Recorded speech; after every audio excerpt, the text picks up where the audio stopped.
Hi, thank you. My name is Eli. I'm a senior here at Yale.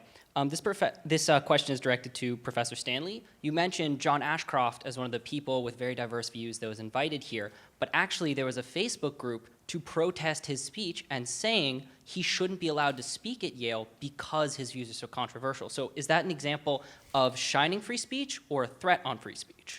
What a clever question.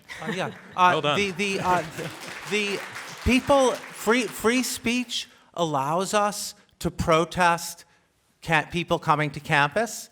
That's part of free speech. If you restricted Facebook pages like that, you would be against free speech. Yes, what he just said. Exactly. But, no, listen, I get invited to dozens of college campuses every year to give speeches. Maybe there's a Facebook group that doesn't want me there, right? But it would be a threat to free speech to say that those students couldn't have that Facebook. Guys, you're John McWhorter. really misunderstanding the point here.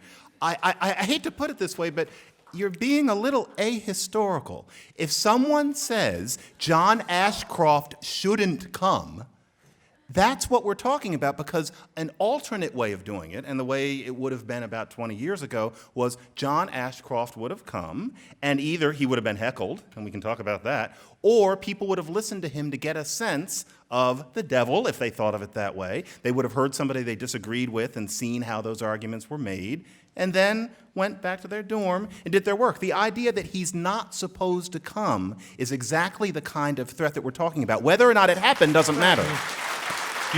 Wendy? No, of course students have a right to say he's not allowed to come. But to do that shows an intolerance for free speech. It suggests that, and you'll hear this kind of language, he shouldn't come because it violates our safe space. He shouldn't come because it's harassing. We had the example of a debate about rape culture at Brown University between two feminists, which was protested as violating the safety of survivors of sexual assault. And so they established a separate room for people to go to so that they could have some comfort while this debate was going on. They had a right to do that, but it shows an intolerance for free speech. Let me stop you right a there. desire not to hear opposing views. Let me stop you right there and ask the other side of that question, which is why I like the question. Does that position of the students do not have John Ashcroft on our campus, does that reflect an intolerance of free speech?